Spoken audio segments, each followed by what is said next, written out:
Rajeshwari MJ.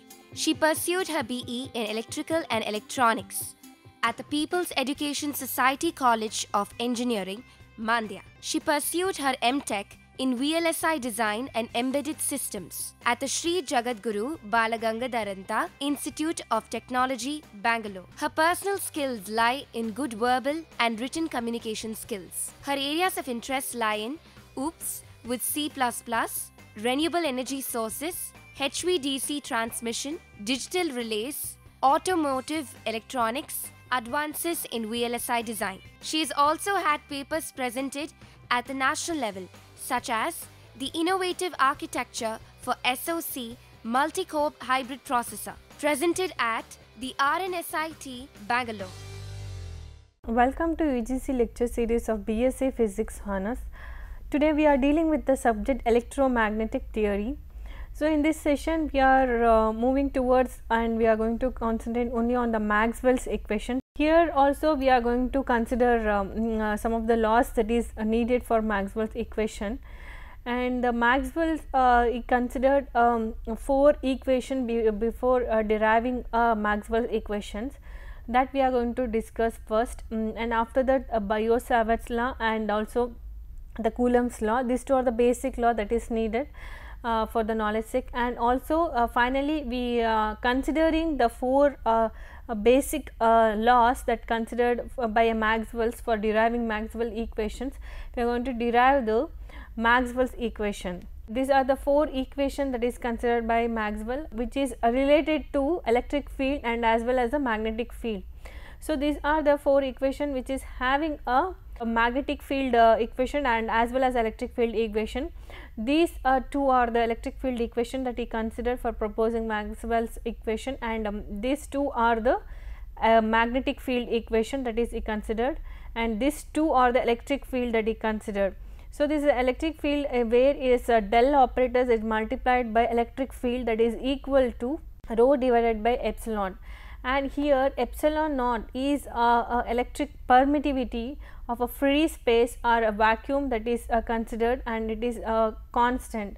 So and also it is defined the resistance to formation of an electric field in a vacuum. So for we know that the electromagnetic wave is transfer, it is travel through it does not require any media, it can travel through vacuum also. So this epsilon naught is electric permittivity of a free space, and also this is states that the resistance to formation of an electric field in a vacuum.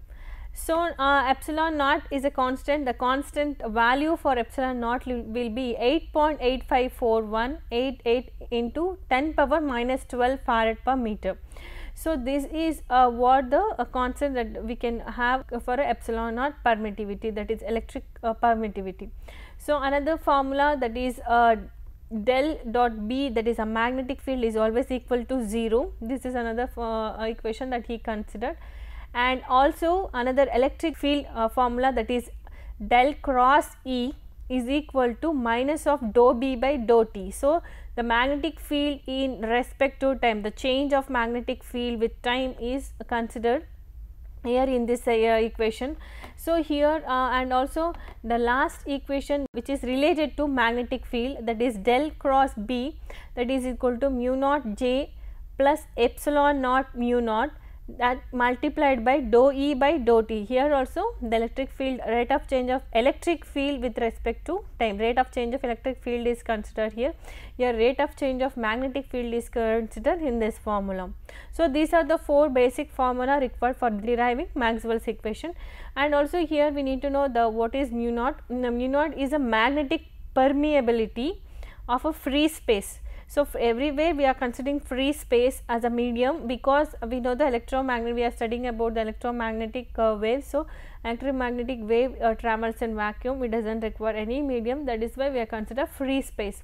And here permeability is quite opposite to the permittivity, it is a resistance to formation of a magnetic field in a vacuum is what defines the permeability. It is also constant, and this constant value is given by mu naught is equal to 1.2566 into 10 power minus 6 Tesla into meter divided by A ampere. So T is always represented Tesla, which is in a SI unit, and here we also consider that del dot is a divergence operator, we know that, and del cross is a curl operator that we studied previously. So del dot is what the divergence operator that we need to remember throughout, and del cross is a curl operator.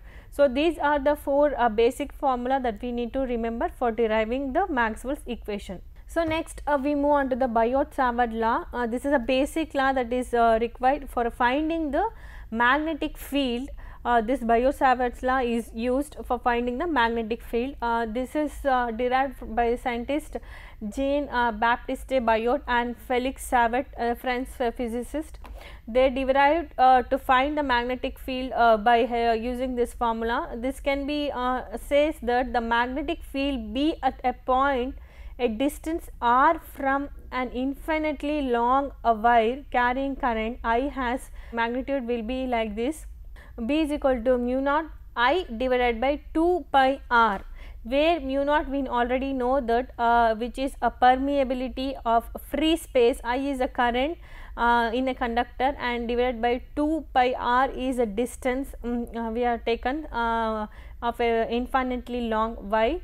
So here mu naught is a permeability of a free space of a which is having a magnetic which is a constant, and also constant of proportionality linking magnetic field and a distance from a current. So this constant is always proportional to and linking to the magnetic field which is having a distance from a current, and also the magnetic field strength decreases with distance from the wire. So this magnetic field will be decreased with the distance from the wire. So this distance we have taken r, this is inversely proportional. So we can say as r increases, B will be decreases, the magnetic field strength will be decreases, and the constant we already know that the mu naught will be having a constant permeability, that is 1.2566 multiplied by 10 power minus 6 Tesla meter per ampere. So this Biot-Savart's law is mainly useful for finding the magnitude of the magnetic field, that is equal to B is equal to mu naught I divided by 2 pi r. So next we move on to another basic formula that is required to find the force between the two charge. It is from the Coulomb's law. The magnitude of an electrostatic force in between any two charge, there will be electrostatic force. That magnitude, that force, the magnitude of that electrostatic force between 2 point electric charge like Q1 and Q2, if we consider, it is given by like F is equal to Q1 into Q2 divided by 4 pi epsilon naught r square. So we can say F is equal to multiplied by magnitude of two charges divided by square of the distance between them, that is square of the distance between is what, r square. R is the distance between the two charges, Q is represent the charge of magnitude of the charge. So multiplication of these two charge and divided by the distance between, square root of distance between them gives the electrostatic magnitude of electrostatic force between two charge. And also we know that the epsilon naught here is the electric permittivity or electric constant, which is having the constant value, that is 8.854 into 10 power minus 12 farad per meter. Also we know the basic knowledge about the charges, which is like charges will always repel each other, and unlike charges will attract each other. So the Coulomb's by the help of Coulomb's law we can able to find the electrostatic force between two charges. So next we move on to the Maxwell's equations. So Maxwell's considered four different equations. So we are going to study taking each one. The very first thing is del dot E is equal to rho into epsilon naught, which is a Gauss law for electricity. So this will says that the electric flux out of any closed surface is proportional to the total charge enclosed within the surface, that is a charge will radiate a measurable field of influence around it. So whenever the electric charge will be there, there will be electric field around it. So there will be attraction, force of attractions around it. That is what the Gauss law for electricity says. So, this Gauss law is what E is equal to k q divided by r square, where k is a constant, q is a charge on electron, and r is a distance between distance from the charge that where we are taken. If we want to find the electric flux in this point, we are considered this is the distance from the point charge q. Q is the point charge. From this q point charge, if you need to find the electric field at this point, this can be achieved by the equation E is equal to k q divided by r square. So, this says the Gauss law of electricity, and this is modified by the Maxwell's, like del dot E is equal to rho divided by epsilon naught. E is of course we know the electric field, and nu is the net charge inside. Here you consider a net charge that is represented by rho, and epsilon naught is again a vacuum permittivity, that is a constant. And also we need to remember this that is a divergence of a vector field, that is here we are taken divergence, this is the del dot is what the divergence operator. So, divergence of a vector field is a measure of its tendency to converge on or repel from a point. So, this electric field is a point charge. If it is positive, it is away from this, the electric field will be moving away. If it is negative point charge, it is moving towards. So, that is why we apply the divergence of a vector field here. So, divergence has to be considered for Gauss law electricity. So, this is this Gauss law electricity is modified by Maxwell's like this. So, the direction of an electric field is the direction of the force it would exert on a positive charge placed in the field. So, whatever the charge that we are considered to find the electric field, the divergence in the sense it can be a attraction or repulsion, that force will be exerted on it is what the divergence measures. The force that is exerted on a positive charge if it is kept in an electric field. If a region of space has more electrons than protons, the total charge is negative. So, and the direction of the electric field is also negative, that is inward, and vice versa. So, this is a concept that we studied with the help of this equation. So, if a region having more number of electrons, we consider that the charge will be of negative, and also the direction of the electric field will be inward, whereas for positive we know that it is outward, for negative it will be inward. So, this is vice versa. If we consider if a region is having more number of proton, again we can say that the sign of the charge will be a positive, and also the electric field moves outward. Next equation considered is the Gauss law of magnetism. This is a magnetic field equation where del dot B is equal to 0 is what the equations considered by Maxwell's.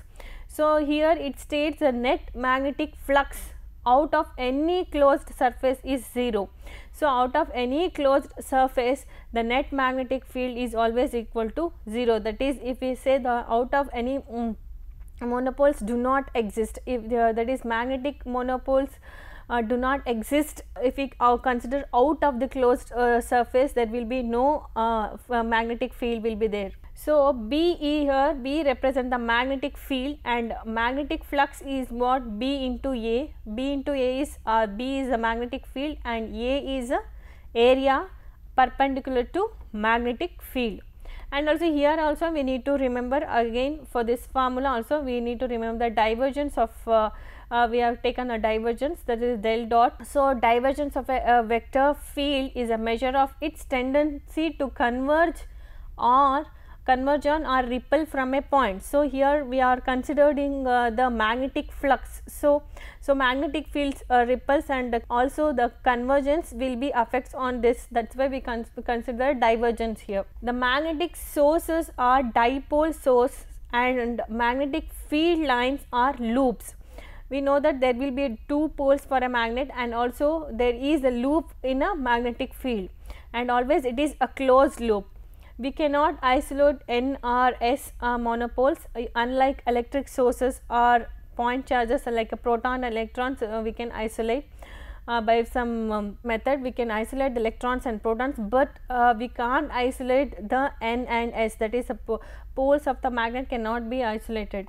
And also the magnetic monopoles could exist but have never been observed. There is no monopoles can be observed in a magnet, and if it is exists also, it can never been observed anywhere. That is why we can say that we cannot separate the north or south pole in a magnet. Next equation that is considered by Maxwell is of electric field equation, that is del dot E is equal to minus of dou B divided by dou T. So, that is a rate of change of magnetic field that is related to electric field here. So, we can say that Faraday's law of induction is comes here. The curl of the electric field is equal to the negative of the rate of change of the magnetic flux through the area enclosed by the loop. So, the rate of change of magnetic flux is dependent on the electric field is what the equation says, and here we know that E represents the electric field and B represents the magnetic field. So, we need to remember the curl of a vector field here. The curl of a vector field is a vector with magnitude equal to the maximum circulation. Whatever the magnitude will be there, that will be equal to the circulation, maximum circulation.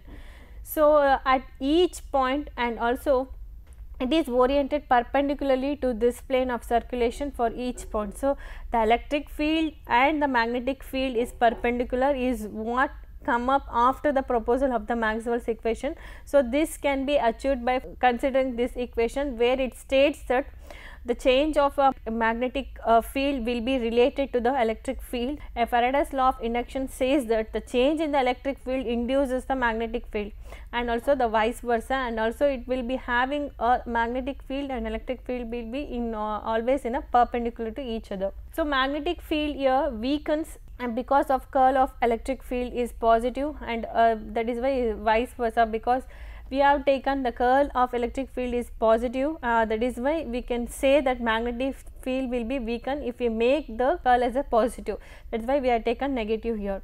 Hence, changing a magnetic fields affects the curl. So, once more I will repeat that the magnetic field weakens, in the sense it will going to weakens, because a negative sign indicates before the magnetic field, this will going to says that it will going to weakens.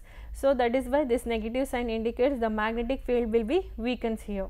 And also, hence changing the magnetic field affects the curl, that is the circulation will be affected due to the changing the curl. By changing the magnetic field will always affect the circulation or curl. So, this will going to always also affect the electric field, because by observing this formula we can say if there is a change in magnetic field, it also affects the change in the electric field. So, basis of electric generators, that is what the moving magnet induces a current in a conducting loop, is what carried out with the help of this formula. So, next the fourth equation that is considered by Maxwell's for finding the Maxwell equation is Ampere's law is taken, that is which states that having a cross product of del and del cross B, that is magnetic field, that is equal to mu naught J. J is the current here, the J is the current density plus epsilon naught and mu naught, the dou E divided by dou T, that is a rate of change of electric field. So, this says the Ampere law says that the curl of the magnetic field B is proportional to the electric current flowing through the loop. So, the curl of the magnetic field here it is which is always proportional to the electric current flowing through the loop. So, this curl is what a cross product, it is always proportional to the current through the loop. So, J here is a current density which is always proportional to the current. So, and also the rate of change of the electric field is this portion is what it is added by Maxwell's. So, the Ampere's law is simply saying that the magnetic field is directly proportional to the electric current, the flow of electric current. Magnetic field is directly proportional to the flow of current, but Maxwell's added one more term, that is also it is affected by the rate of change of the electric field. So, this term is what added by the Maxwell here for this Ampere's law. And here we know that B is as usual the magnetic field, J represent the current density, that is the current per unit area, and also E represent the electric field. So, the curl is here taken is the curl of a magnetic field is basically a measure of its strength. So, that is why we have taken the curl, because it will be helpful for strength. So, this will going to help in measuring the strength of a magnetic field.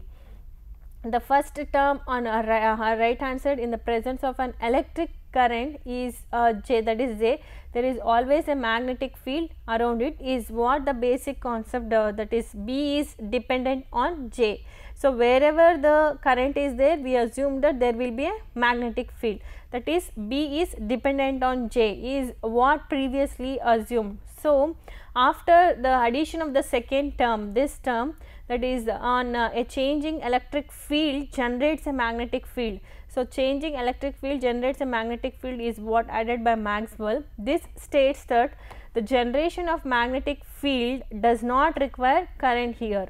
So, that does not require any electric current, only a changing electric field is necessary. So, an oscillating electric field produces a variable magnetic field, that is what dE divided by that is a rate of change of electric field is what necessary for producing a magnetic field. So, from this all this knowledge we can now we can able to derive the Maxwell's equation. So, putting it all together, now we are able to solve the Maxwell's equation law. So far we studied all three equations. So, putting all this together, we are now started the derivation of Maxwell's equation. It is like this. Very first thing that we are consider, we are taking a curl of this equations, that is very first equation, which is electric field is negative rate of change of magnetic field. So, this will be taken a curl. Again, for this we apply the curl, it becomes like this, that is del cross. If we apply, this is what the curl operator it is applied here. So, the above equations looks like this after applying the curl. So, change the order of differentiation on the RHS. So, on the RHS we are going to change the order of differentiation. So, we are taking the del inside, it will become like this, minus of dou of del cross B dou T is what the RHS term becomes. So, next we already know that last equation, that is fourth equation, that what we consider, it is like this, that is del cross B is equal to mu epsilon dou E divided by dou T is what the equation. So, this gives this del cross B value will be substituted by this in the previous equation. So, this equations now, this is what the equation that we found after taking the curl. So, this will going to become like this, del into del cross B value is now added, for now substituted here.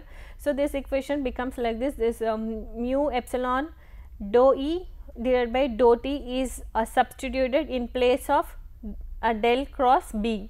So, finally, rearranging this, we are able to get this expression minus mu epsilon dou square E by dou T square is what the equation we get, and here we assume that mu and epsilon are constant in time, and we know that by identity law we know that this functions, the scalar product will be equivalent to a vector product like this. So, this is the identity law. So, using the identity laws for previous equation, now the equation becomes like this.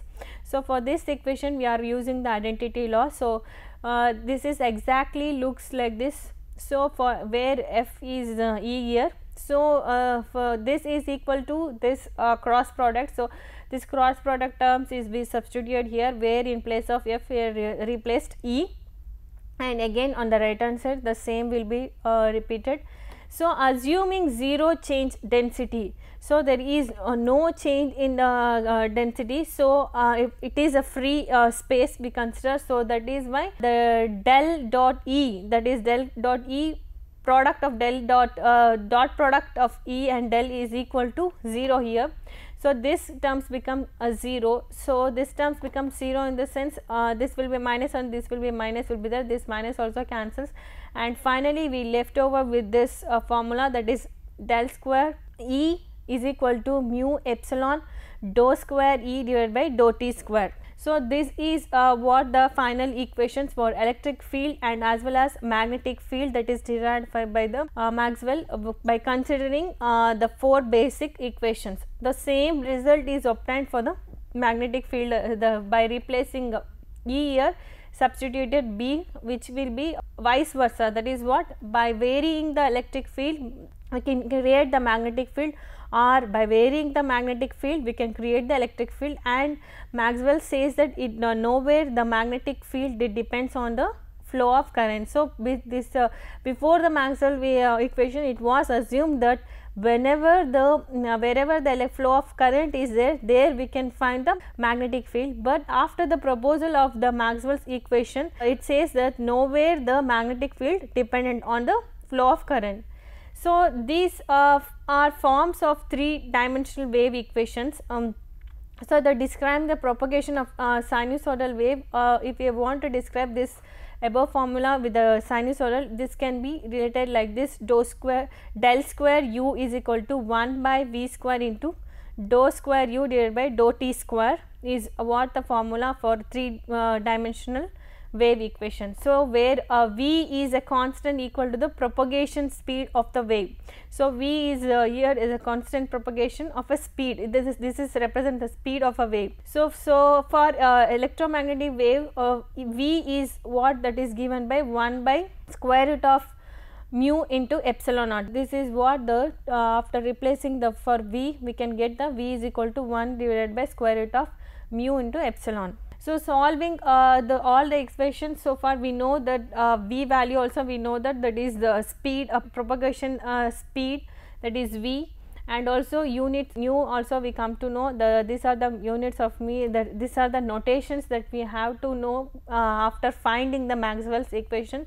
So for mu is equal that is equal to Tesla into meter per ampere, and this can also be written like this, and which is for epsilon it is a farad per meter, and also there is a constant for epsilon naught, that is we already know, previously we studied everything. So finally evaluating the expression which will going to give by substituting all this constant for v, we can get the 2.998 into 10 power 8 meter per second is what the speed of approximately we can say 3 into 10 power 8 meter per second is what the speed of propagation of an electromagnetic wave. So by substituting this constant value for the above equation, we can able to find v as 3 into 10 power 8 meter per second. From this equation also we can conclude this by knowing this the speed of a light, confirming that light was in fact an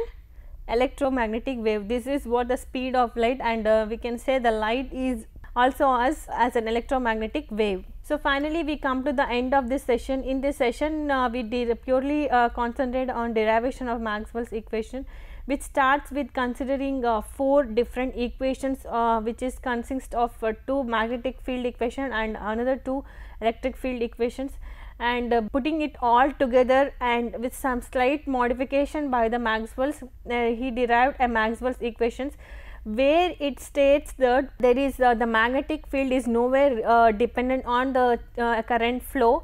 It is purely dependent on the electric field, that is by we can create the magnetic field with the changing the electric field, and also we can create the electric field by changing the magnetic field is what proposed by the Maxwell's equation, and also we can study it with the help of Maxwell equation, and also with the help of Maxwell equation we come up to the conclusion that electromagnetic waves is nothing but light, or light is can be considered as a electromagnetic wave, and also with the constant of mu and epsilon constant we can able to find the propagation speed of electromagnetic wave, that is equal to 3 into 10 to the power of 8 meter per second, which gives the speed or propagation speed of electromagnetic wave. So some of the questions of this session are: state Coulomb's law, mention the 4 equations considered by Maxwell for proposing Maxwell's equation, derive Maxwell's equation. This ends the session. Thank you.